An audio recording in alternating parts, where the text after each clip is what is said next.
morning, good afternoon, good evening, depending on when you're listening and where you're listening. Regardless, thank you for listening. The show is NXT Talk, where we talk about all things NXT 2.0. As always, we're your hosts. I'm Boris, and I am joined by Matt. Bonjour! How's everybody doing out there? We hope you're doing well. Boris, I got a new microphone today, buddy. I hope I'm sounding crispy out there for the listeners. Also, I watched Goodfellas for the first time last night. I'm fired up, ready for this review today. Awesome. Great to hear. Well, we do have to talk about some NXT 2.0 from January the 25th, 2022. And then we are going to be going across the pond to talk about NXT UK from January the 20th, 2022. And what could be a match of the year contender already in January from NXT Red and Gold brand. Yes, definitely the match of the year in WWE so far. Best WWE umbrella match that they've produced. But I mean, the year is young, of course. But Boris, how you doing? Allow me to break my F-word thing right off the bat and say, Boris, you motherfucking mutt. How you doing, buddy? I'm doing good, man. I'm doing fantastic. You know what? I woke up so tired today. Just exhausted. I've been having early morning meetings all week, last week before that. And I think it's just really starting to get to me. But I'm trying to sleep a little more. My sleep schedule obviously is like just the most effed up thing in the world. But, I'm managing right now. But I'm feeling good, man. I'm honestly feeling good. I'm pumped. Things are going well with work. My personal life, that's a whole other thing. But then, with SNME stuff is going great. And then I'm really looking forward to this Saturday when me, you, and Jason Agnew get to talk about Royal Rumble at the after party. So it's going to be a lot of fun. Really looking forward to that. Hopefully Jason gets his sensation of taste back, because you need some taste in order to watch WWE. You see? Yeah, I would say the opposite. Hopefully he doesn't get his taste buds back and he can stomach this WWE show. Not but the Royal Rumble is usually a lot of fun. Glad to hear that, though, buddy. Seems like you're doing well.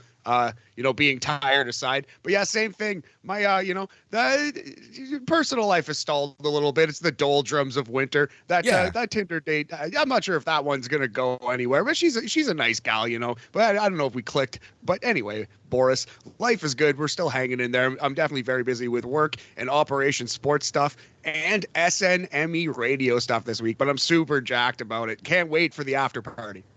Yeah, for sure.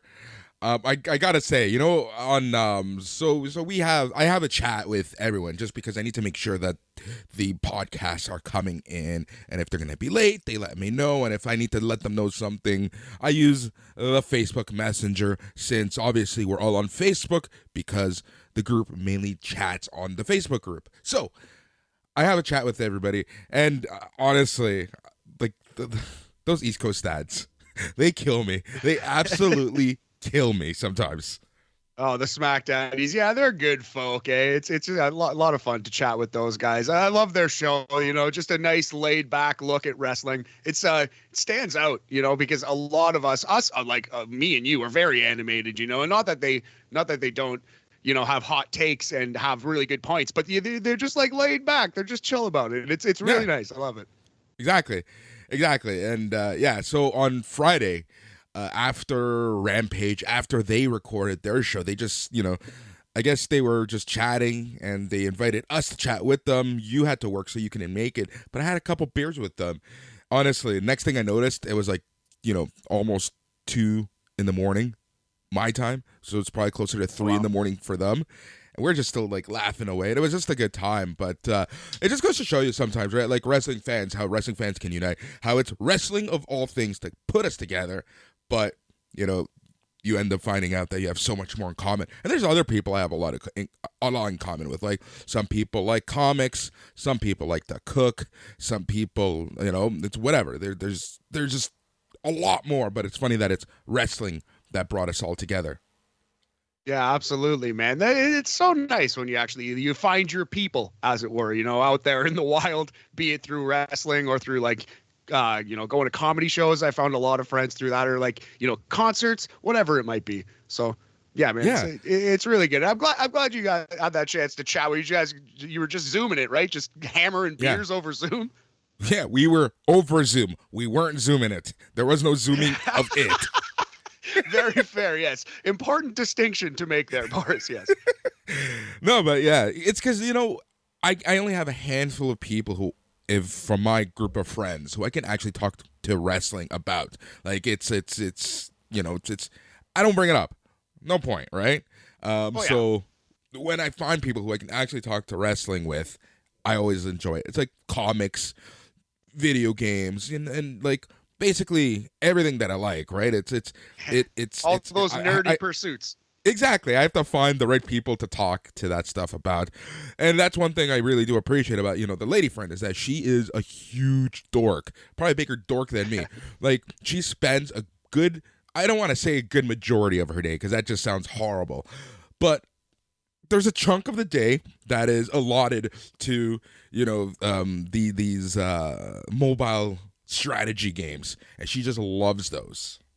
Oh, nice. Well, that's fun, man. Everybody has their thing. Like, even if it's not a video game, everybody needs their like little mini escape, their little time to relax. Maybe it's reality TV for you, or maybe it's video games, or maybe it's wrestling, or maybe in your case, Boris, it's all three. Yes. It's funny because at like, I don't even know, it doesn't matter when it was, but she sent me a message basically saying, you should find this show and we can watch it together. And it's a reality show, so I'm totally hyped about the fact that I might bring her to the dark side. Oh no! Which show? What's it about? There's some bad ones out there, man. I don't know exactly what it's about, but it's about a club in Miami and the wackadoodle adventures that they have trying to set this club up and whatnot. Oh, okay. So yeah, it's kind of like Jersey Shore in a club kind of situation in Miami. So like Jersey Shore in Miami. Yeah. Yeah, exactly. Yes, exactly. Yeah, no, but so we'll say exactly what's going on with that. But I have a story for Bam. That's should I say it? Yeah, we'll wait for Bam for that story. We'll wait for Bam for that story. But yeah, outside of that, man, everything is going really well. It's Canon podcast has been going really well. We're actually planning a bunch of episodes to pre-record just so that we can have them, so that we can take 1 week a month off and record 3 live episodes. That makes a lot of sense, man. Good for you guys. You gotta kind of plan that out. I think you and I will be like here and there, just taking breaks, stepping away from the show. I think Bam will try to always do together because it's Boris and Matt. But we might see some guest hosts on NXT Talk. We might even see some 3-man, 4-man panels. Boris, the world is our oyster here in 2022. Exactly, and it's honestly, it just comes down to people have lives, right? And sometimes, I like, for example, last week and this week, you're manning the analysis of most of the shows, right? Sometimes I just need a break, and I appreciate the fact that people are very willing to step up. So thank you to anyone who sent the message, including the non-podcast hosts. Like, thanks to everyone. It's any help is great. We'll never say no, but it's finding something that people can do, right? But no, it's been fun. But yeah, dude, it looks so nice outside. I'm staring out my window, and it looks so nice. But I know as soon as I step out there, I'm just gonna freeze.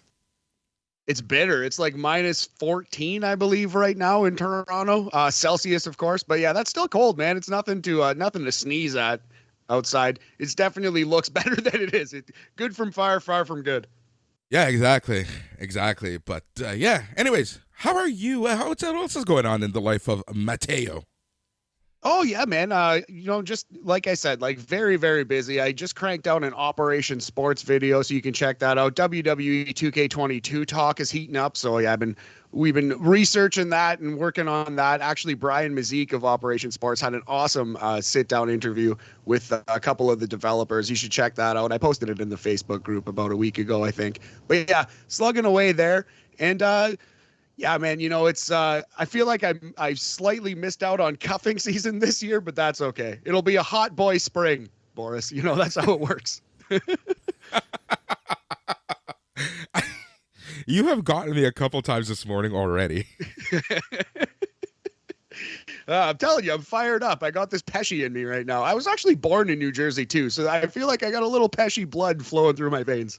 Actually, let's hope not. But I was gonna say. Anywho, let's get to business. But before we get to business, Matt, we have one very important thing to take care of, and that is our weekly rating. Because as the Young Guns, we're done with star ratings. We love to have a rating system de jour each and every week, something that kind of reflects what we watched that week. It changes every week, so we will rate each match out of 5 something. Matt, what is that something this week? Oh, I think it's got to be 5 OllieJayys out of 5. I think OllieJayy was the clear takeaway of this episode for a couple of reasons, Boris. A couple of reasons indeed. Anyways, Matt, have fun with it. We're working blue here already. Okay. So NXT 2.0 TV from January 25th, 2022. The show opens with Nash Carter and Wesley MSK hanging out in front of the Dusty Cup, Boris. Wes goes to touch it, but Nash tells him not to touch it because, quote, we all know that bad things happen when you touch the cup. You know, what's funny is that I laughed my ass off for a second time after hearing this joke, but Skype decided to take a fart, and we both got disconnected, and I just can't recreate the laugh that I had. So everyone listening, just imagine me laughing. You all know how I sound laughing, and we're back. Go ahead, Matt. All right, well, let's get right into the action, much like NXT did tonight or last night. Boris, tag team match, men's Dusty Rhodes Classic, round 1, jacket time. Ike Manjiro and Kushida versus MSK, Nash Carter and Wesley. This was an awesome little match, all action, not a ton of story to it, but it was a lot of fun. Just spot. I guess Ike Manjiro is using Trent Beretta's crunchy pile driver thing now. I don't think I've ever really seen that in WWE before, so that's interesting. Good use, good shout by Ike Manjiro there. MSK is doing a new move where they catch a guy doing a tope suicida in the middle of the ropes. Nash Carter catches him, delivers a stunner, and holds him there. And then Wesley hits him with a side kick to the head. It's a really cool move. Kind of reminds me of the Young Bucks move where Matt Jackson gives a guy a buckle bomb, and then Nick Jackson comes in with that side kick to the head there. It's kind of the same idea. Anyway, MSK's working on it. They're coming up with new moves even still. I love the finish of this match as well, Boris. So what happened is the hot fire flame, which is the moonsault, the pushing moonsault. Nash Carter goes to hit that. Kushida reverses the hot fire flame into a Kimura, and he's got the hoverboard lock on. He scales Nash Carter like a panda bear. Nash Carter makes the blind tag, and Wesley hits the top rope and comes off with the finisher, the 180 blockbuster for the 1-2-3. So basically, MSK reversed Kushida's finisher into their own finisher. Awesome little finish to a really good tag team match here, buddy. Agreed. No, this match was great. I really enjoyed it. It was very fast-paced. The crowd was into every little thing. And I know we've been talking about the crowds a lot lately, but I need to highlight it. Like, the NXT crowds have been so hot as of late that even less attractive matches, of the toxic kind, seem better than they should be.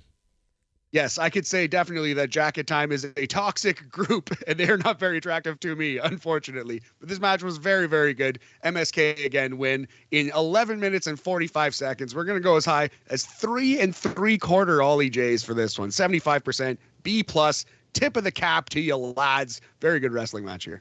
Right. Okay. I have a question for you about Jacket Time. If Jacket Time had 0 promos, weren't portrayed as such dorks, as such stereotypical / racist characters, would they bother you as much?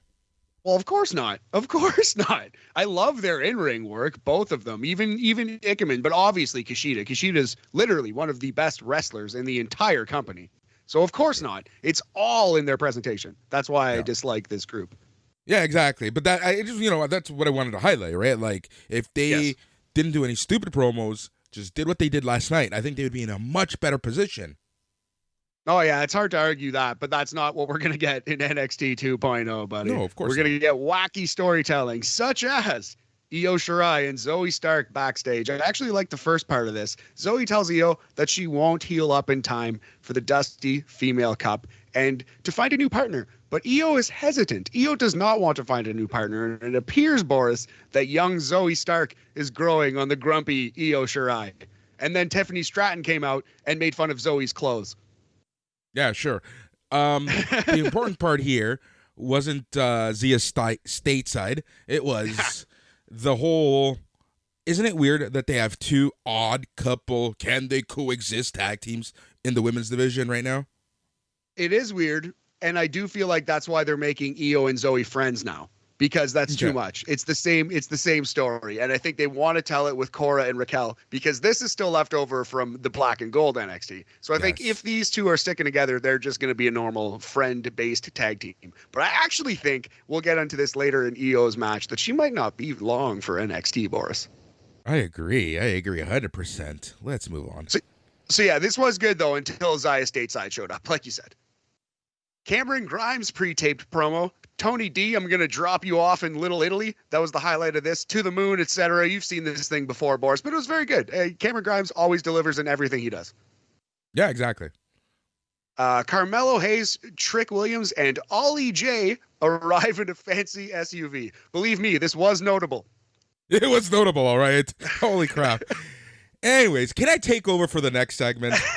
I'm begging you to, buddy. Legado del Fantasma. Please, don't let me pronounce these names. Go for it, buddy. It's all you.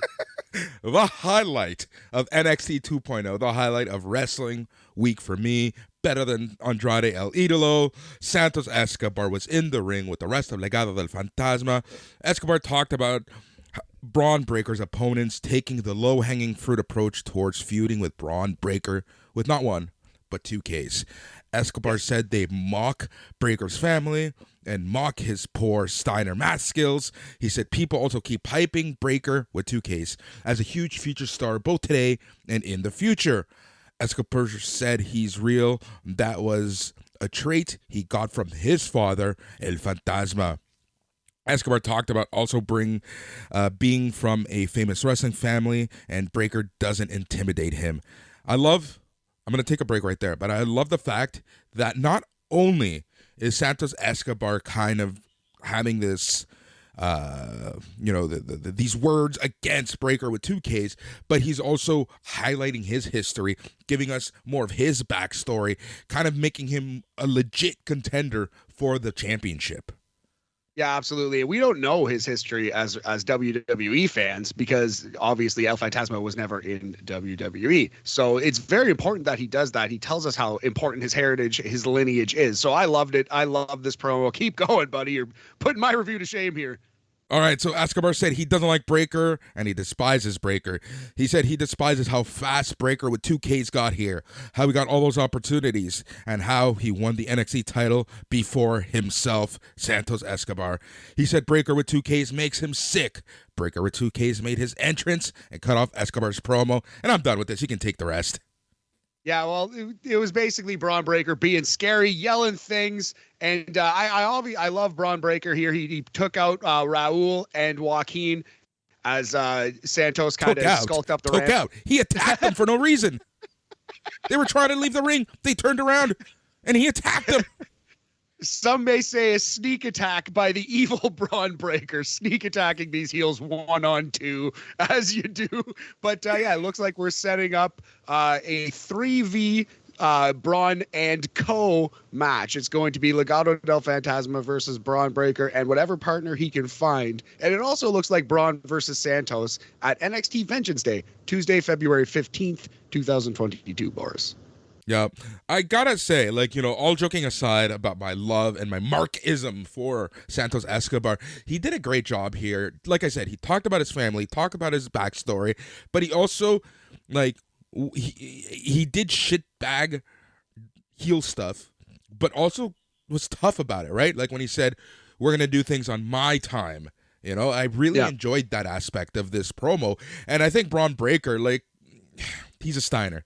He promos like his uncle, but it's effective because they're keeping it short. They're keeping it to the point, and let them attack poor Latinos for no reason. I don't know about that last part, but I'm with you. I'm with you until the end there. You got to keep Breaker short and sweet, just like Scott was most effective, and that he's most effective that way, and it's working, kicking ass. Nothing wrong with Braun Breaker. Absolutely insane, Matt, is this company. This is what frustrates me about WWE. I'm not trying to be negative. This is like a legit like thing that like I just don't understand. How is it that they can book someone like Braun Breaker so well, knowing his faults and hiding them, highlighting what he's good at, and other people, it's just like the exact opposite. It's like they literally throw everything at you without any caution to the wind. The short answer is because they want to, because they're trying, because they actually like believe in Braun Breaker and they want him to succeed. But also, it's almost impossible to screw up Braun Breaker. And every wrestling company, is does this, including the anyways, is that, like you said, because they want to, then why the fuck would they sign them if they don't believe in them? If they don't think that they're gonna do well? If they're not planning to invest on you and make you into even a mid-card star, what is the point, Matt? That's an interesting question, but I would say a lot of it is once the talent gets there, getting to know them, getting to know their style, seeing how they mesh with people backstage is a big part of it. And like, not everyone's Michael Jordan, man. There's talent discrepancies. Of course. You know what I mean? And that's a big part of it too. And this is something that every company does. I have a long list of people that are on dark that have no place to be in dark. Yeah. Of course. And yeah, AEW is bloated, but you can say this about literally every company. We watch NWA and we complain that Colby Carino is not the NWA champion all the time because he's very talented and a young star, very exciting. He should be the focus of NWA. And we used to say this about Dak Draper on Ring of Honor and certain things, certain places. Everyone has their one or two guys that they aren't using correctly. Unfortunately, some companies have 20 to 50 guys who they aren't using correctly. Yeah, that exactly. It's just something that's been not even bothering me, but like, I guess you brought up a great point when you said the whole, once they're signed, they actually see what they're getting, right? Yeah. That's it's like a sports team. It's like it's any other job, man. You're part of a workforce, for better or for worse, and you're part of a staff, and you're gonna mesh in there. And I guess you're right, because like I'm a boss where I work, right? And if I know someone kind of like, they might come to my team and they might be useless as tits on a bull. So, I kind of not cast them to the side, but I don't give them the important stuff. I don't give them the big stuff. I kind of, let them do their own thing. Yeah, and I'm sure on their podcast, they're bitching that you're not pushing them hard enough, Boris. Yeah, well, I'm the Cody Rhodes of my company, so... Are you saying that there's adrenaline in your soul? Shkibidi bop bop beep no. All right, moving on. We get a Boa Solo Sikoa pre-taped video. The confusing and strange history of Boa, the new fiend possessed by an evil spirit, Boris. We see the fireball angle, which we just missed a couple weeks ago. Shout out to the Smack Daddies, the East Coast patriarchy, for stepping up on that show. But yeah, so Solo Sikoa is wrestling tonight's match with the burn makeup on, and he mad. This is a blood feud, Boris. Okay, so last week we were making fun of the fact that Sikoa was going to be beautifully healed. It's as if nothing happened. So kudos to the Glam Squad for adding that scar. Yeah, absolutely. I didn't expect it. Well, obviously, we made fun of the fact that we didn't expect it. So we were wrong. I'll take that L. Good work on your makeup team for sure. So yeah, this. But led even to the as we take the L, we still make fun of the fact that they use the Glam Squad for it. Yes. But yeah, of course, this leads us to the Falls Count Anywhere match. Basically, a hardcore match from 1998. Boris, Boa versus Solo Sikoa. Boa jumps Sikoa during his entrance. The fight just starts from there. They go over the sound stage throughout the building, all the way through the backstage area. They fight back into the arena, of course. Lots of weapons. You've seen this match 100 times. It was a good smoke and mirror situation. It was not anywhere near the B-Fab versus Elektra Lopez hardcore match, for example. This is actually a really fun match. I would say probably the best and most memorable match that either guy has had to this point in their career. Exactly. Honestly, I love the fact because like my initial thought was this is watching a Steve Blackman match from Raw, however many years ago that was. Exactly right. This was Road Dogg versus Al Snow. It wasn't even that good, but it was like a poor man's Road Dogg versus Al Snow, which I swear I mean as a compliment. I really do. I love it. But Solo Sikoa pins Boa with a Samoan splash through a table from the inside of the ring to the outside. That was actually a brutal spot. Looked like it hurt Boa a lot, but that match went 8 minutes, 19 seconds. All things considered, I thought it was a pretty good little garbage plunder match, buddy. Yeah, exactly. It was effective. Hopefully, this is the end of this feud because I still am convinced that they are going to strap the rocket to Sikoa, and he's just going to take off.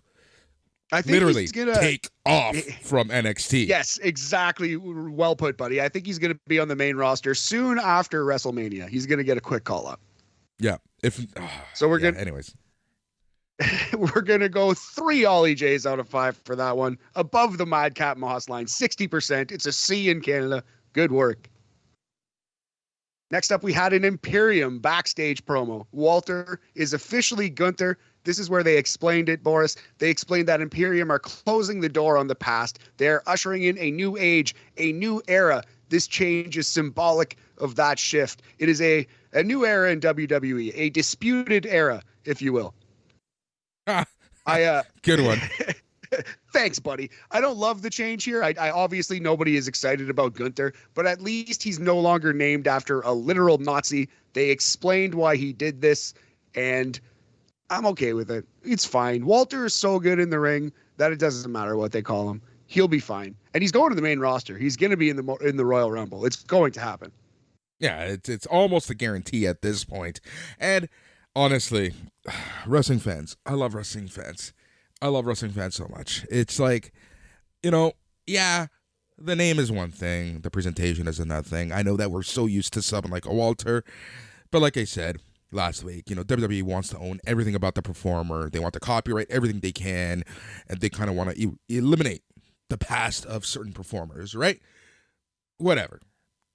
It is what it is. And I say that a lot, but in this case, that's exactly what it is. It's what it is. It is what it is.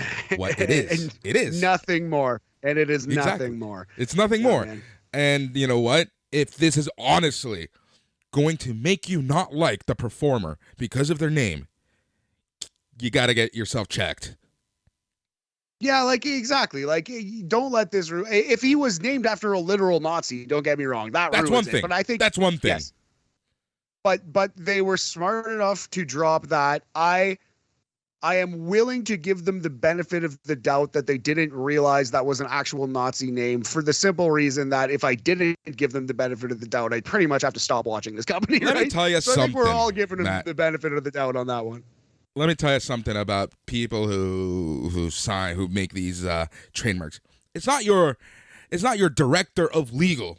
It is not your chief legal counsel. It is intern Joe. Whoa. I was gonna say intern Jane. It's probably I don't know not why. Anyways, Jane. It's intern Joe, intern Jane who are doing this, right? They might not have the work experience and the forethought to run Google searches on this stuff. Yeah, but it's just like a basic, easy thing. We said the same thing about Tony D'Angelo, man, who's kind of a chagrined and maligned NHL player. He's already a professional athlete and one who has said racist shit and been hated on top of that. So Tony D'Angelo is a terrible name too. They have a history of just giving terrible names. But I mean, it is what it is. At least they corrected that mistake. And now he's Gunther instead of Walter. And all this means is that in 3 years when he leaves WWE and is having awesome matches on the indies, he can go back to being Walter and it'll be this nice cathartic thing. So that's fine. Let's do it. Match number 3, Boris, Duke Hudson versus Guru Raj. So they're keeping the poker playing gimmick, the weird lounge theme song, the weird Michael Bublé heel theme song for this character for now, but he's no longer suave. He's just pretty angry, ass-kicking heel. Yeah, I like it.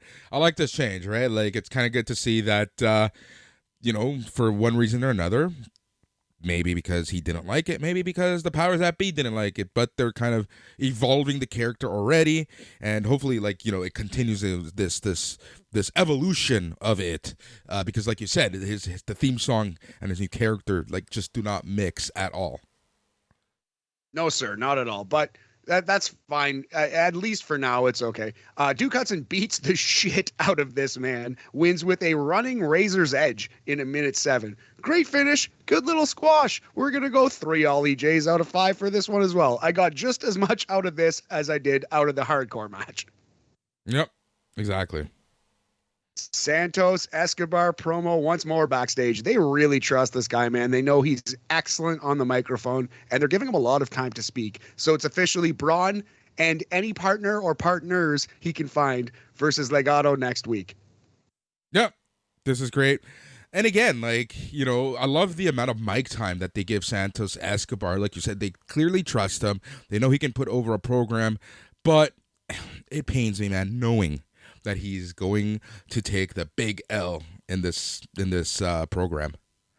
Oh yeah, it is what it is. I mean, we've said that a bunch of times. We can't name our podcast this again, but yeah, man, Santos is positioned in that slot. He's an upper mid card heel. That guy is gonna lose to the Stars. He's a jobber to the Stars. It's better than being a jobber. They obviously trust him, man. Watch the show and tell me they don't trust Santos Escobar. Yeah, exactly. You know, then that's the thing, right? Like, he gets a lot of airtime, he gets a lot of promo time, and that's something to be said in this NXT 2.0 era, where a lot of these people are still kind of crafting their art in terms of talking.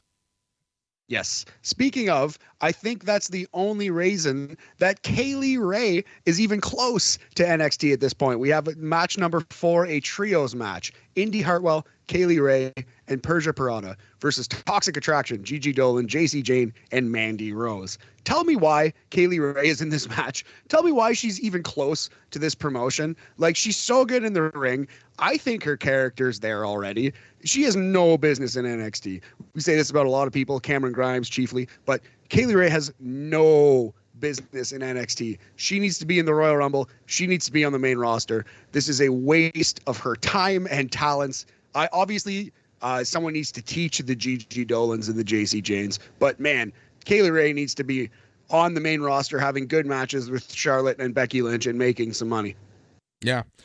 You know, I agree with you 100%, but, like, you know, I think that there's obviously a mandate within WWE where if you're coming from NXT UK, you have to at least make a quick pit stop in NXT stateside because, again, she has no reason to be on this show outside of maybe character, talking, and I'm really, we're really looking for something to be picky on with her, right? But what can you do? It's not even that I'm saying she doesn't need work and she couldn't use the character work and the promo time and stuff. But you're going to tell me that the Dana Brooks of the world are better promos than Kaylee Ray? Dana Brooke clearly has something against someone. For her, to still be on the main roster and for her to even be employed at this point.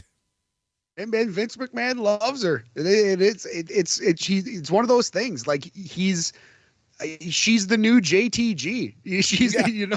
That's what it is. So yeah, this trios match, the NXT Women's Tag Team Champions, Boris, God bless them, they're still pretty limited in the ring. And you are a Gigi Dolan, shall I say, truther, apologist. You go to bat for Gigi. So tell me what I'm missing about Gigi, because she's not looking good in NXT. No, she's not. I'm saying that she's not. But in this match, she looked a little more comfortable. Look, I've seen her in Stardom. I've seen her in the Indies. She's a much better performer. So I think and like I told you and texted you last night as this match was going on, I think there's something within the system that just isn't sticking with her. Maybe they've tried to change her style too much. Maybe she's overthinking herself. I don't know what it is, but she's just not looking that good in the ring right now. And I know as a fact that she's a lot better than what she's giving us. Nice. I haven't seen much of Gigi outside of NXT, so I don't know. There just hasn't been much to be impressed about. Yeah, I agree that. Like, if all you know is, if you don't even know Priscilla Kelly and all you know is Gigi Dolan, oh God, I'm sorry. But, you know, it's frustrating to see, right? And this is where you really see what WWE does to a performer. You know, someone like Steve Macklin just killing it on Impact right now, right? Absolutely. So yeah, some people just, they, like you said, they just don't click with the system, with the mandate, with the specific type of work and style of work that they want in WWE. So Also, may I say two things about this match. Number one, Persia Perota, number one, absolutely improved. Number two, she's going to be the next Raquel Gonzalez when Raquel Gonzalez goes to the main roster. Big time. You can tell that they're already positioning Persia Pirotta to be a heel. That's going to be a big turn. She's going to, be the Shawn Michaels and throw Indy Hartwell through the barbershop window pretty soon. That'll be a fun feud throughout the summer and fall, I'm sure. But yeah, man, I agree with you. Persia Pirotta she's going to be a star. She's going to get a push. Exactly.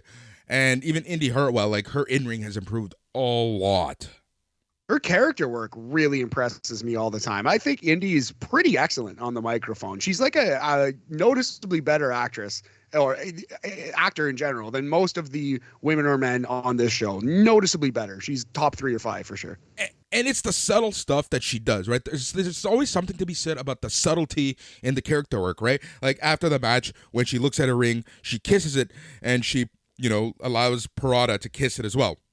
It's those small things that just like make me appreciate the Indy Hartwell as a performer so much. Yes. Having said all of that, this match, it was your standard average WWE 6-woman tag affair. Persia pins Gigi Dolan with her sit-out F5 in 13 minutes and 58 seconds. Boris, we're going right on that Mendoza line, that Madcap Moss line. It's 2.5 OllieJayys out of 5. Yep. Can't argue there. All right, backstage promo with the underdog team, the Cinderella Squad, Edris Enofe and Malik Blade. This kind of made them both look like geeks. And I say that only because they beat Legado last week. So if they win, Edris is going to ask out Mandy Rose, and Malik topped him by saying he's going to ask out Gigi and JC. So cool. God bless this new WWE.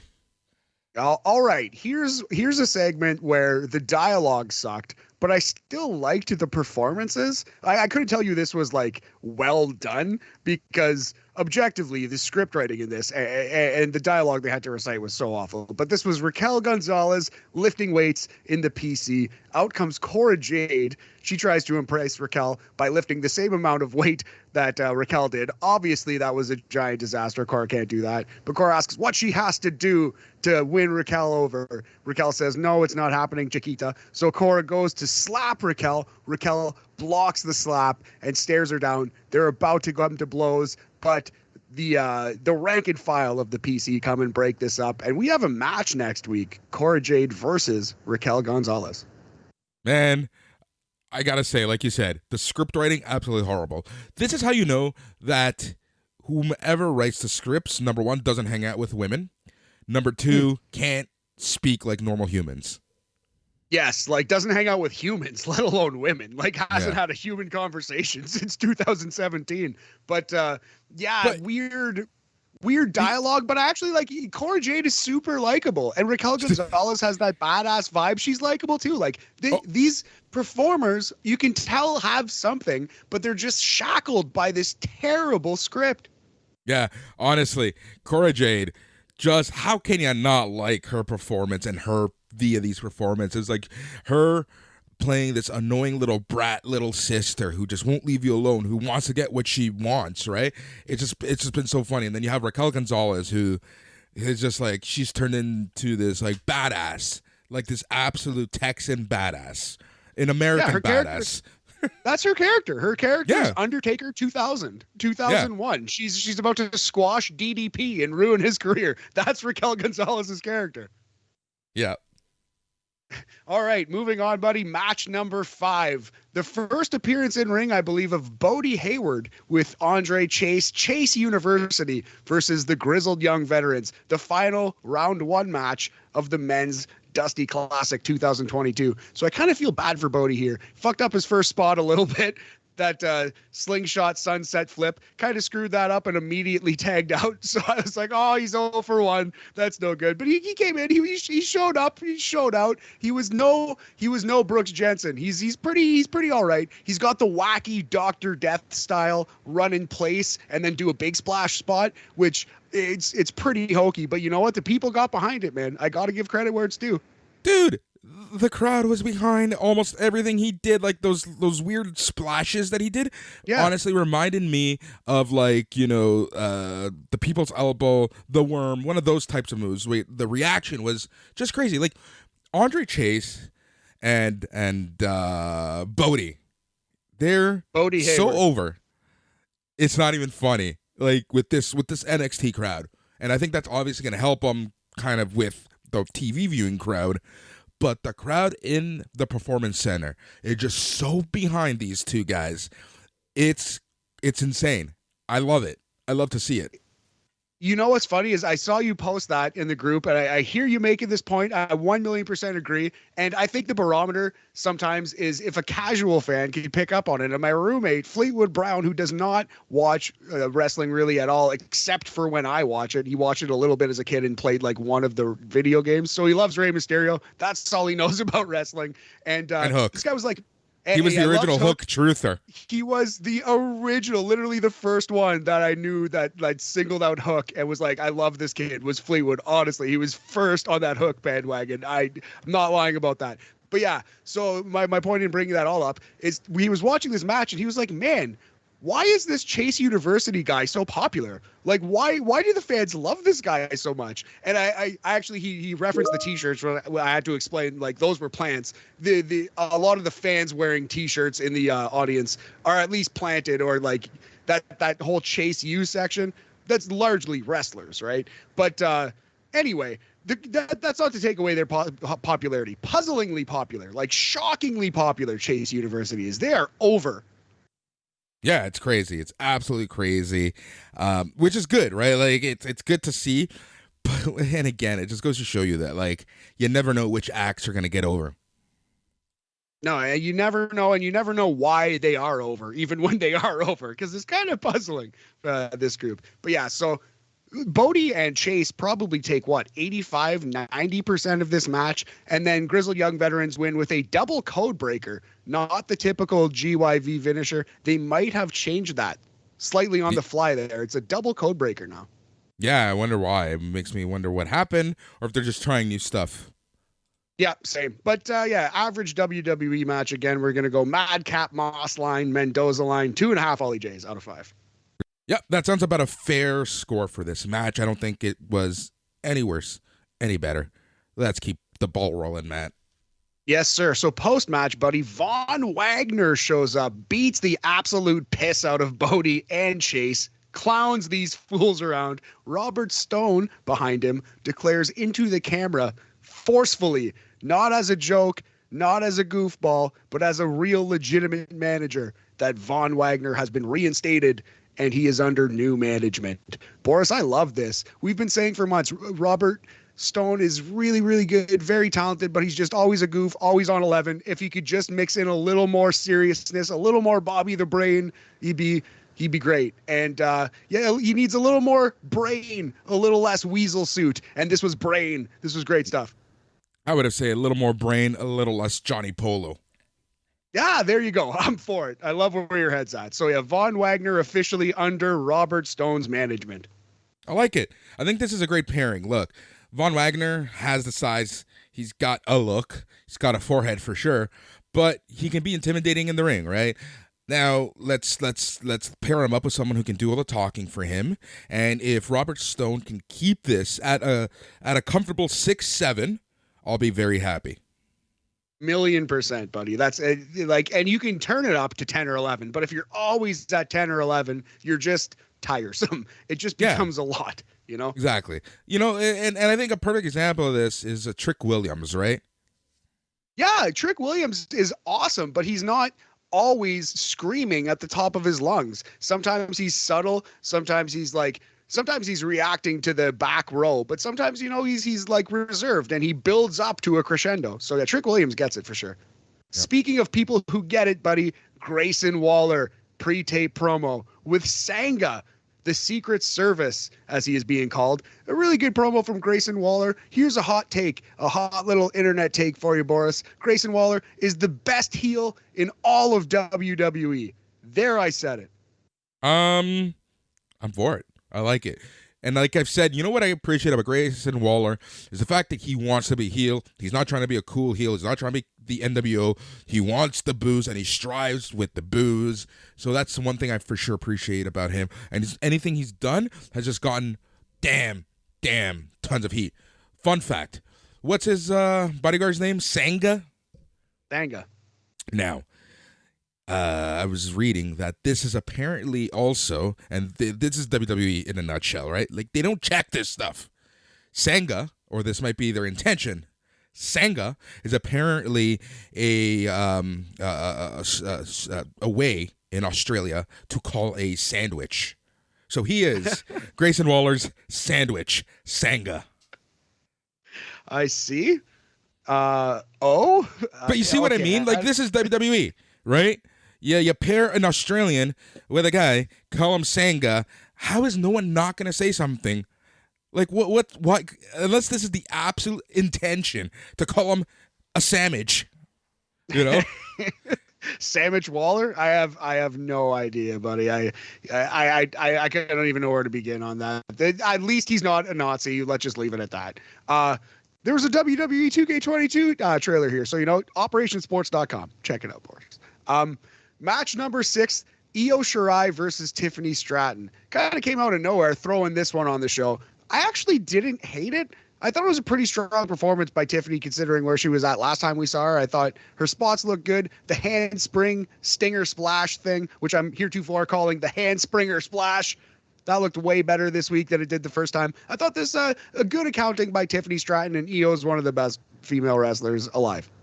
Number one, we both said this on the thread last night on the Facebook chat, and that was best entrances music for both of these ladies. Io's has that banger, and then Tiffany Stratton's song sounds like it's out of Clueless, the TV show, not the movie. Secondly, Zaya stateside, much better performance than her first time out. Number 3, Io's face of absolute absolute hate. Like, what the fuck am I watching? Was that shoot or was that planned? I think that was, I definitely think that was her being in character. I don't think they said, hey, when she comes out, look at her like she's a goofball idiot. But I think Io just understands her character and kind of probably felt that way a little bit in her heart. Yeah, that's what I mean. That was just awesome character work by Io, in my opinion. Yeah, it was great. But again, for a 4-minute, 15-second match, this wasn't bad. Yes. Io pins Tiffany with the moon over moonsault in 4 minutes, 20 seconds. YOLO blaze it. Please continue, Boris. Listening to Wade Barrett saying daddy was cringe and awkward on so many levels. I'm glad you took the time to interrupt me to bring that up. No, I'm just kidding. Please make your points, buddy. That is very, very important to note. Cringe indeed it was. I don't need to hear Wade Barrett say anything like that ever again. But yeah, so this was actually a kind of strong match. It impressed me. Tiffany impressed me. Io always impresses me. So maybe I'm being generous, but we're going to go 3 OllieJayys out of 5 above the Madcap Moss line for this one. Good showing by Io. Good showing by Tiff. Yeah, agreed. All right, here we go. Find this one on Twitter or Facebook if you haven't seen it yet. Malcolm Bivens promo. My goodness. He says Gunther is a stupid name. He doesn't care about his grandpa. He doesn't care about Imperium's legacy. Roderick Strong is going to chop Gunther down like the big, dumb Austrian tree he is. Then the Creed brothers and Roderick Strong speak. It's way less entertaining. Great work by Malcolm Bivens yet again. My favorite line was when he's like, Gunther is an awful name and your parents should have called you dumbass. Little Red Foreman line. I like it. Little Von Wagner line there. I like it a lot. Great promo by Malcolm Bivens. I'm excited for this feud, Imperium versus the Diamond Mine. Yep, and I love the fact that like you have the guys in the background, and then there's Malcolm Bivens, and I know they do this because of sizes, but you have Ivy Nile right beside him. There's just something about featuring Ivy Nile that I'm like, the company is thinking a lot about her. Yes. Here's my question: are we going to see Ginny come over and join Imperium? Or Imperium get a female performer of some kind? I hope it's Ginny, but Tiffany Stratton. Let's add Tiffany Stratton to Imperium. the performer that would Gunther make is the daddy. least amount of sense. Oh my God. It would make the least amount of sense in all of the promotion to put Tiffany Stratton, I think, in that group. So yeah, let's do that for sure. Or Wendy Chu. Wendy Chu would make more sense. At least she can go in the ring. At least she's not wrestling her second and third match in Imperium. I'm trying to think of like the most outlandish person humanly possible, and I think Tiffany Stratton was the one. I think it's Tiffany Stratton, even above like JC and Gigi, because they have the experience advantage. I think Tiffany Stratton would be the dumbest possible person to put in Imperium. That's why I'm sure it will happen before Vengeance Day. I would kill for it. All right. I okay, that's it. I'm starting the Tiffany Stratton Zaya stateside to Imperium campaign. Oh man, please do not. Please do not speak. See, this is why I need to run the analysis, because you get these outlandish remarks. Because I have too much time to think about them as you talk. Speaking of outlandish remarks, Trick Williams and Carmelo Hayes introduce OllieJayy, who performs the song "Make 'Em Fall." Boris, do you want to speak about this one? Do you have any outlandish remarks to say? All right, fair enough. Yeah, she didn't look like she particularly wanted to be there. It wasn't the most inspired musical performance I've ever seen, but also it was not as bad as, say, the live performance that Downstate gave of Cody Rhodes' theme. Like, this was not the top 10 worst musical performances I've ever seen in wrestling. It was fine, all things considered. I won't remember it tomorrow.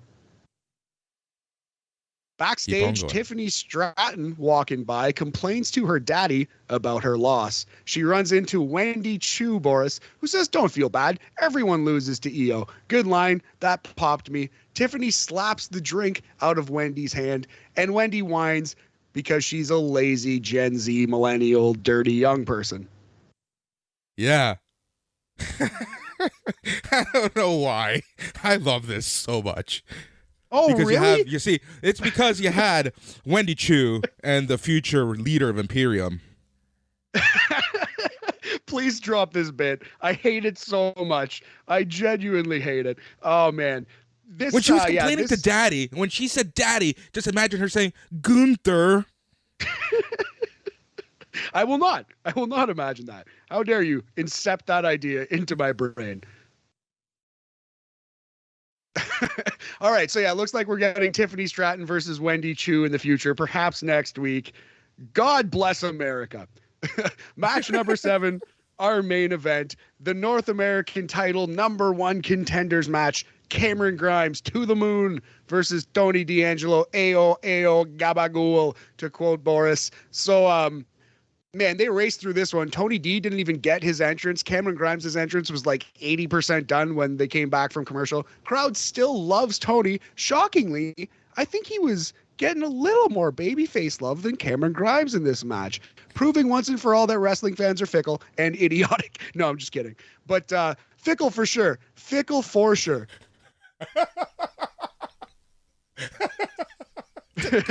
Just go.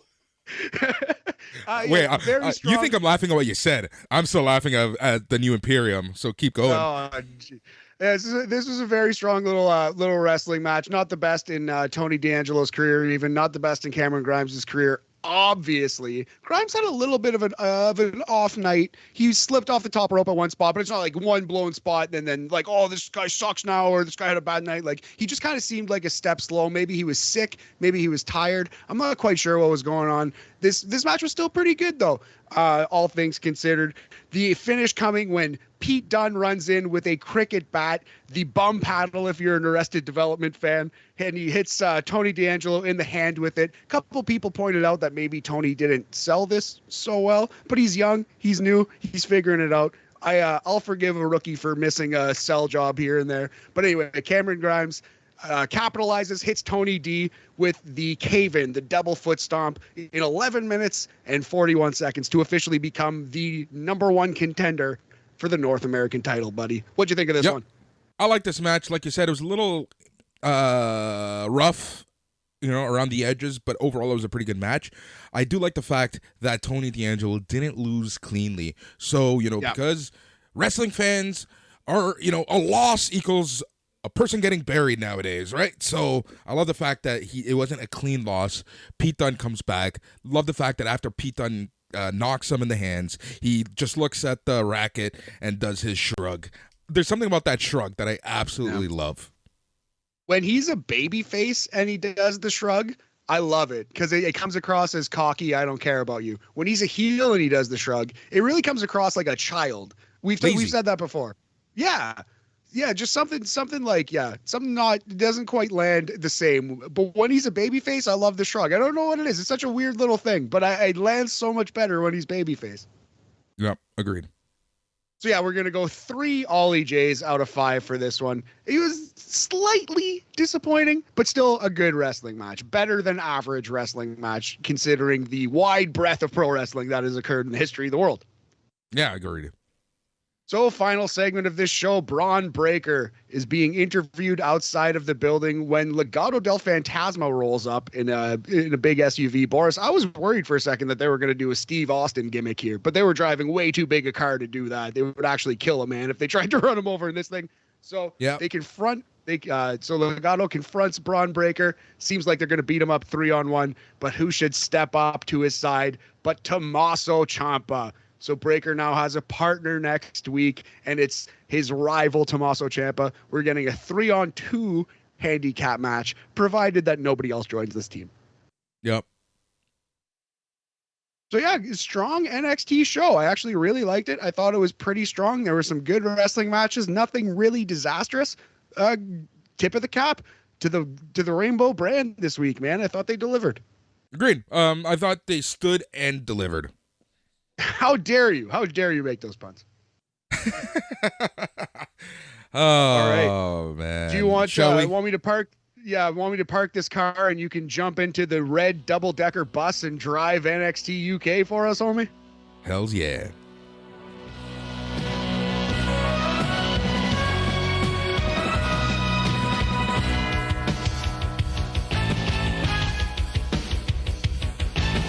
All right, it is time to start talking about NXT UK, the single best hour of WWE TV each and every week. And this week did not disappoint whatsoever. In fact, like we said at the top of the show, this week's show probably featured at least one of the matches of the year that we're going to be talking about in December.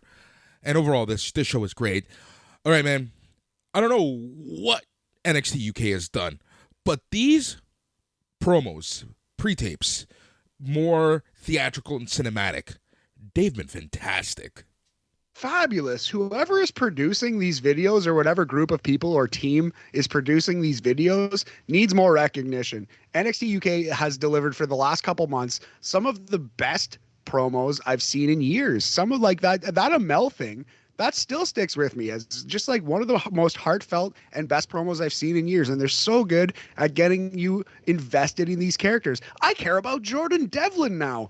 They're so good at getting these characters over. So, man, I can't say enough. I want them to get more recognition. I wish I knew exactly who to congratulate and who to, you know what I mean? I wish there was like a name or two. In the same way that we're so negative on Kevin Dunn or so negative on Bruce Pritchard, I'd like to be positive on a couple people's work, you know?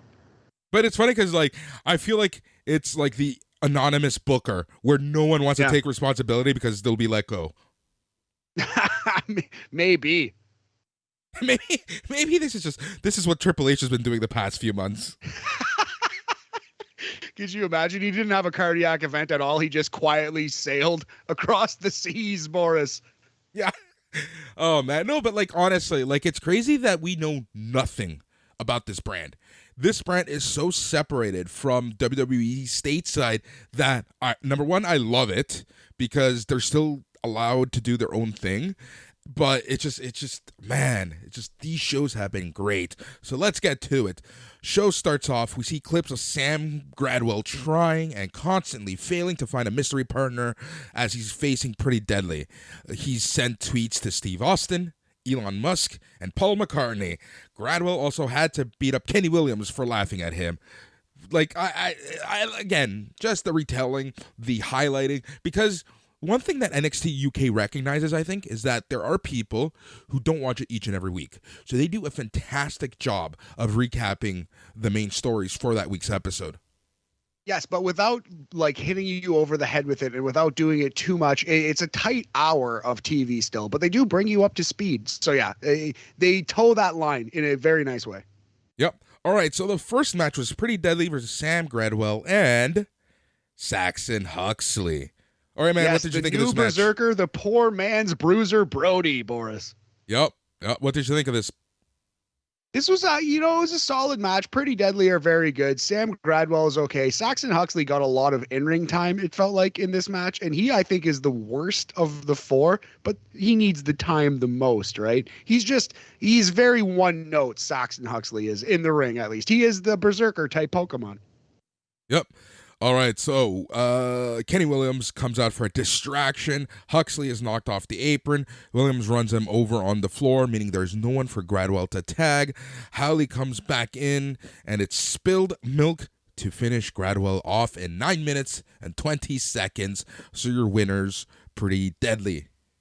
Yes, spilled milk, if you've never seen it before, is similar to the Heart Attack, the Heart Foundation finisher, the Heart Attack clothesline, except it's a flying neck breaker, not a clothesline. So it's like a Heart Attack Rude Awakening situation. So yeah, I thought this was an average WWE match, but these things happen from time to time. Not every match on every NXT show is going to be blow away. It was still, nothing wrong with it. So we're going to go 2 supernovas out of 5 for this one, buddy.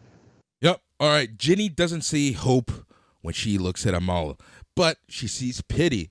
The two of them are very different people because Ginny doesn't exploit her past to get the fans to cheer for her. The fans are just like, Amal, nothing. Now Amal wants to get famous off of Ginny, and that's not happening. Some would say she ain't having any of that. Yes, I would say so. I think you nailed it, buddy. Good promo from Ginny. Not as good as Amel's amazing promo, but it was a nice little retort, nice little rebuttal. Like, oh yeah, you think you're so great. You think you're the hope. You're nothing. Like, I do the same things. I just don't brag about it. I'm just not trying to get sympathy for it. So good healing by the real future queen of Imperium, Ginny. Right. What I really enjoy the most... What I really enjoyed the most about this, and this is something that you don't see a lot in NXT stateside or main roster, and that's, the recognition that, your opponent, the person you're feuding with, is watching your promos. I love the fact that they reference Amal's promos. It's a really good call. It's a very good point. You don't see that too often. I like it because there is a television show. You should be watching the show. You should be scouting your competition. Exactly. All right, so we get a D Familia and Gallus promo as they're going to fight next week. I think that is going to be a slobber knocker, as JR would say. Trios match, 6-man tag. Hook it to me veins, buddy. All right, Blair Davenport unlocks a gate at what appears to be her family estate. She is the latest in a long line of Davenports, and everyone who isn't one of them is an enemy. You can hate and reject her all you want, as long as you fear her. Maiko Satomura should fear her, because it is time for Davenport to show how she can be. Good work here from Blair Davenport. The most we've ever really found out about her character, the most we've ever really found out about her heritage and history. I thought this was perfectly fine. Good stuff. I don't think she's like a particularly great promo, but this was really well done. Yeah, I'm just glad we didn't see, her next door neighbor, James, or something like that. Remember those promos? I actually have no idea what you're talking about. The Raven promos when he went back home, when we found out that he's like some rich, spoiled kid, and James was his next door neighbor, aka the Sandman. Oh, yeah, and then Hardcore Hack showed up in WCW. My God. Yep. All right. The next match, some chump named Emilia McKenzie versus Isla Dawn. Boris, your girl, Isla Dawn, redhead goth of NXT UK. I thought this was actually a pretty strong match for what it was. They beat the heck out of each other. For as short as it was, right? Like, it was only 5 minutes, 30 seconds ish. Yeah, so Isla Dawn gives Mackenzie a hell of a spear. She sends Dawn outside for her big suicide dive. They were back in the ring. Mackenzie does a crossbody, but she misses. This gives Dawn time to hit the fireman's carry, spun into a side slam for the pin and the win. What would you call this move? The fireman's carry spinning side slam? Yeah, I think it's didn't Victoria used to use this move as Something like that. Yeah. It's like a torture rack spun out into the old Dino Bravo sidewalk slam. So yeah, I think Victoria used to use this move as well. Yep. After the match, Isla Dawn gives Mackenzie her watch back, leaving Mackenzie, some would say, perplexed. I think, again, Boris, I think you nailed it, buddy. So, yeah, this was a strong match. We're going to go 3 supernovas out of 5. And the thing I really appreciate about Isla Dawn's character is she's not doing magic. She's not doing spooky Undertaker. She's not like a magical zombie or the Fiend or anything just absolutely ridiculous. She's just creepy. She's just doing creepy things. She's a goth. She's not a wizard. Yeah. I kind of like that, right? I kind of like the more grounded, down-to-earth characters for NXT UK. To me, I like those a little more. I was going to make a joke about her putting a spell on me, but that was low-hanging fruit. Yeah, we don't have to do that, although you did definitely just do that. You see how I did it? Without doing it. It's pretty clever, buddy. No, I'm not going to. I'll say it anyways. Much like my love life, doing it without doing it. Anyways, Amal doesn't think much of Ginny and suggests that Ginny just bring it. This feud, I honestly think, might be one of the best feuds of this year so far. They're building it really well. It's like they're letting it marinate and percolate, but you're feeling some real hatred between these two characters. I agree. It's one of the best WWE feuds this year. Low bar to clear, but they've cleared it. Yep. All right. We get a video on Ilya Dragunov versus Jordan Devlin, with Dragunov being very angry over everything Devlin has said, because that's wrestling. Devlin wants the title. Dragunov wants revenge. So next week, it's an empty arena title match.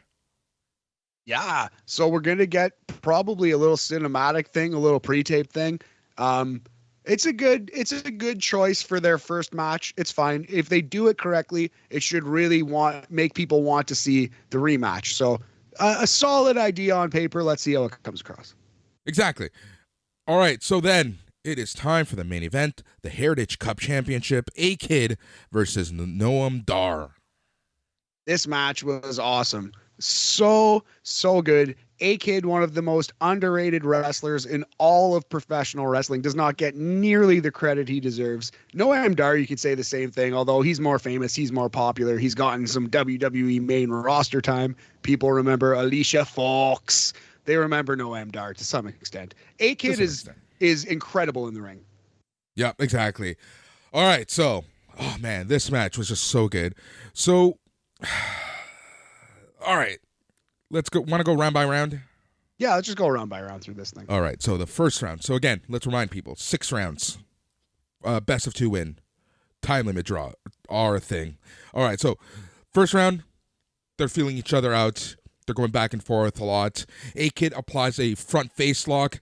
Kid avoids the palm strike as time expires. So they kind of just like I said, they're kind of feeling each other out. Pretty slow start to this match, but as the round went on, you started seeing a little more action. But again, the first round, the feeling out. Absolutely. I do appreciate the execution, the excellence of execution, as it were, in A-Kid. All of his submission attempts look real. They look like they hurt. When he goes for a pin attempt, he looks like he's really trying to win the match and hold the guy down. His guillotine that he threw on here in the first round was like UFC, like a real, the full technique. Like, he knows exactly what he's doing. This is a student of the game, of multiple pursuits, clearly. Exactly. And the presentation of these Heritage Cup matches is similar to the Pure Rules matches from ROH. It's wrestling, but it's different. And that's what I love about it. Like, it just seems more real, seems more grounded, seems more legit, seems tougher, seems like they're out there to kick each other's ass and just be a good technical wrestler. Absolutely. It's something as small as putting like the names in the bottom, like a sporting event, that makes it seem more like sports. It's the sports presentation of sports entertainment. Yep. The second round, similar to the first, but again, like things are heating up a little more. There's a couple rope breaks. You get a lot of submission attempts in this round. You know, they're trying to do something here, but they're looking for that early submission. Noam Dar puts Kid on the top ropes. Kid sends Dar tumbling to the floor as time expired to end the second round. So we are still 0-0. Yeah, I really like this. So Noam Dar was getting the best of A-Kid. He put him on the, crotched him on the top rope, as it were, and went for a running knee bomb, missed the knee bomb, tumbled all the way to the outside, and then A-Kid did Noam Dar's taunt back to him, gave him the double bird, not the actual double middle finger, the double pinky finger, the Noam Dar salute. So yeah, I really like that, and they're back at square one after 2 rounds. Right, in the third round. So I love this round so much because A-Kid, you know, they both said kind of, all right, let's get to it. So this, you know, they start doing their kickboxing. A-Kid blocks a boot from Dar. Dar does a forearm smash. Kid, he kicks Dar into the turnbuckles. Dar launches him over. So they're trying to fight each other, but they're still trying to outsmart each other. Noam Dar connects with the Nova Roller to get the first pinfall of the match. Yes. So the first 2 rounds were a feeling out process. They were that scientific technical wrestling, which ended with a pretty spectacular high spot, that crotch followed by the knee bomb, miss, tumble outside thing that Noam Dar did. Round 3 was a 90-second sprint.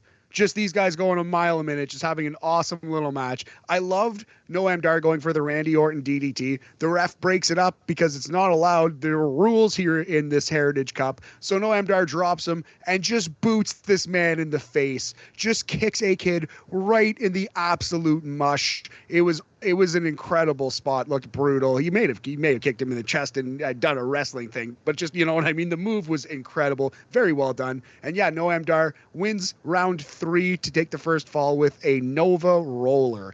This was awesome. Yep. And at this point, I'm fired up for this match, buddy. Exactly. And, you know, the fourth round, sorry. You know, Dar just comes guns a-blazing again. He gets the ankle pick. Kid uses his feet to create separation. At one point, Dar drops Kid with a big foot. Dar is using the middle rope for leverage during a submission, but the referee catches him and he tells him to quit it. Dar's arguing with the referee. Kid tries to get a sneaky pin, which I thought was going to work, but it doesn't. Tons more fighting. Kid knows he's got to get the pin in this round.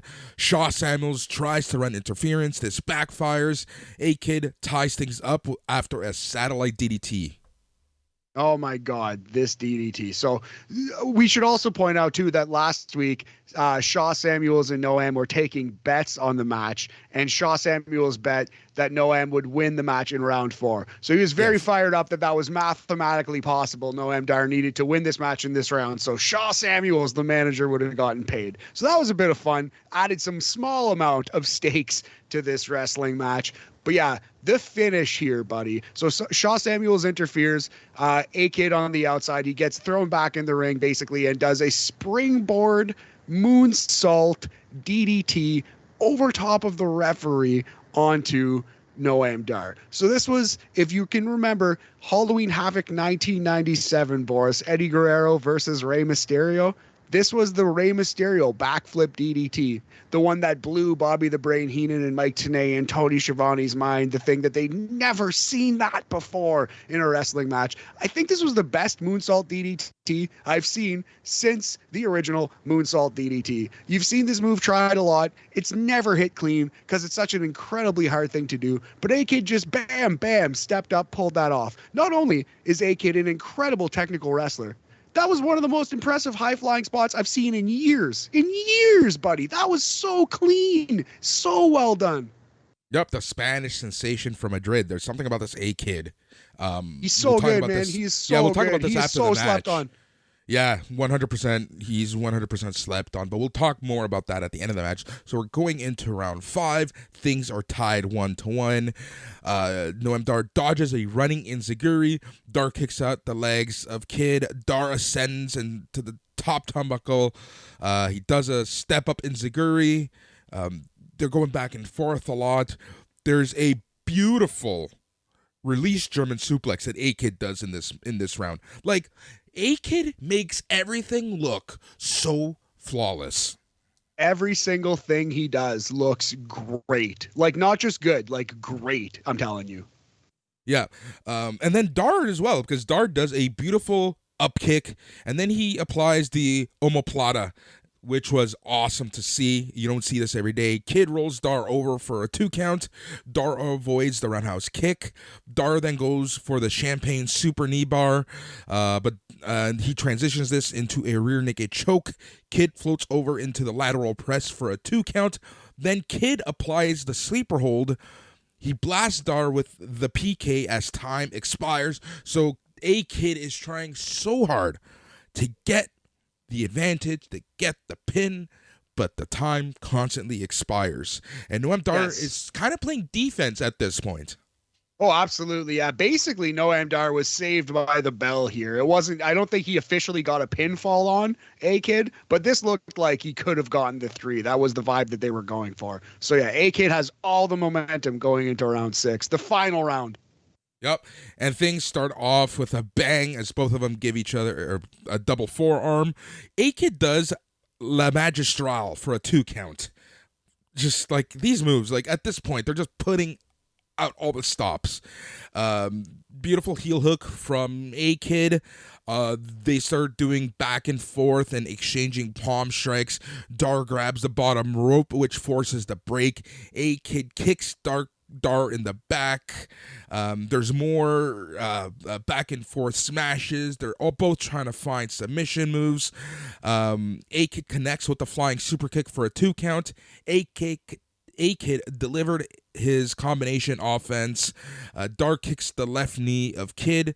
Noam Dar with the spinning back fist for a 2 count. And then, as time is running out, A-Kid applies the omoplata yet again. But time expires. So we are left to a time limit draw. So you're still NXT UK Heritage Cup champion, Noam Dar. Yes, sir. So, man, awesome final fall here. Dude, that I believe it was like a Judas effect. It was a spinning back elbow. Yeah. The best Judas effect of Chris Jericho's career. Noam Dar just hit in this match. It was absolutely phenomenal. Looked like it killed A-Kid dead in the middle of the ring. But yeah, so officially Noam Dar saved by the bell. Unofficially saved by the bell in the last 2 rounds. So it's looking like we're going to get a future match between these two. Just a great wrestling match here, buddy. Just great, great, great, great. Easily the best thing on the podcast today. Oh, easily. Like, check this match out. You know, even if these type of matches aren't your cup of tea, they do a lot of great wrestling in this match that'll kind of, you know, make you pumped for this match. Let's talk about A-Kid a little bit. Last year, 2021, seemed to be the year of Ilya Dragunov. I believe 2022 will be the year of A-Kid. Man, great call. Early shout for breakout performer of 2022, at least in WWE. He is so good. There's really, I actually, he's not much of a promo, but I like his understated, soft-spoken babyface character. It's unique, at least. He's a face. He's a face's face. Dude, how many times have we said it is so hard to find natural faces? You have someone here who's going to keep his young boyish looks, his happy-go-lucky looks, right? This is a guy that's face through and through. I'm telling you, like, I would have him on the main roster and in a pretty high role. I think he's that talented. I'm not saying he's as good as Daniel Bryan, but he could be like a poor man's Daniel Bryan. I don't know if he can get the people behind him to that degree, but he can have some really good wrestling matches with almost anyone on that roster, I'm sure. Yeah, agreed. 100%. Like this kid, pun totally intended, is something to look for this year. Absolutely. A-Kid and Noam Dar. Tip of the cap to you lads. We're going to go 4 1/4 supernovas for that one, buddy. It's an incredible wrestling match. Match of the year contender for sure. We'll probably be talking about it again on the top 122 of 2022 on December 31st. Yeah. And I don't want to take anything away from Noam Dar. I think that he gets totally underlooked in NXT UK. Yeah, people forget how good he was and is. And like we said earlier, he's got the mic skills. It is criminal. We say Cameron Grimes needs to be on the main roster. Noam Dar needs to be on the main roster ASAP. Yeah, the only thing that's working against him is size, as per usual. That's exactly what it is. But that's not going to change as long as Vince McMahon is there. So we're blessed to have him on NXT UK. I'm glad to watch his work every week. He's fabulous. Oh, 100%. Like these kids, like it's just so freaking good. I'm so happy that we get to watch them each and every week. But Matt, what do we have to look forward to on NXT shows next week? Yes, so NXT UK, which is coming on the 27th of January, just a couple days from now. We have the empty arena match for the UK title, Dragunov versus Devlin. And we also have the 6-man tag, the trios match, Gallus versus Di Familia. So that's going to be really good. And on NXT stateside next week, Boris, we have, of course, your boys Legado 3v2 handicap match versus Braun Breaker and Tommaso Ciampa. It's going to be a ton of fun. We are also probably going to get Tiffany Stratton versus Wendy Chu. Hurrah. Yep. Let the future of Imperium have a great match next week. Is Ginny wrestling? I didn't realize that.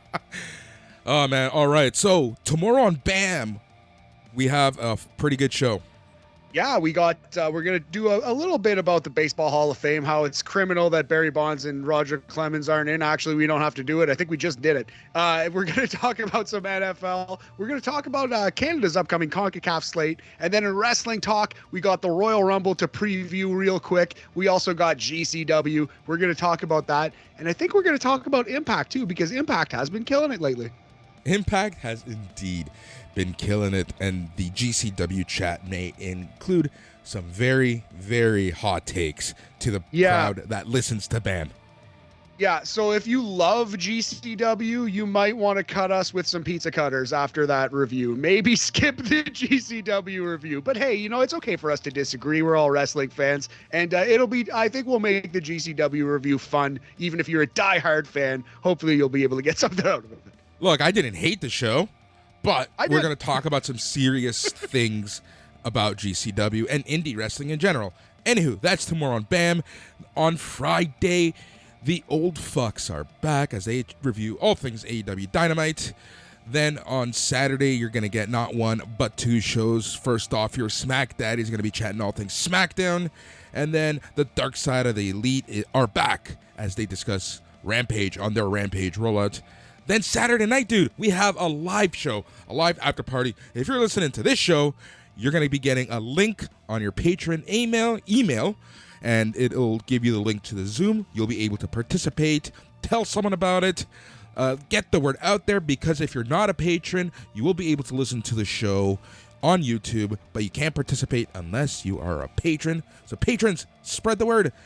Then on Sunday, we are back with the main show. Mike McGuire is back. We're going to be chatting all things the fallout of Royal Rumble as we kick off the road to WrestleMania. And then the week begins yet again.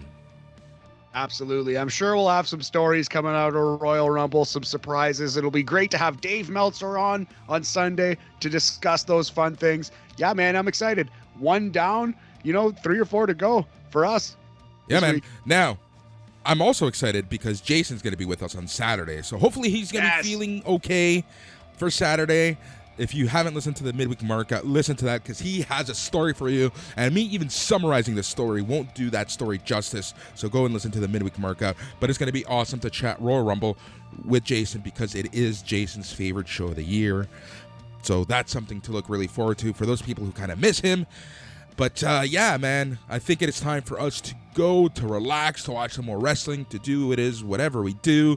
For me, I am going to be planning Tiffany Stratton as the future of Imperium. He's Matt. I'm Boris. Goodbye. Boris, you motherfucking mutt. Keep him here. Keep Boris here. Yeah, yeah, yeah.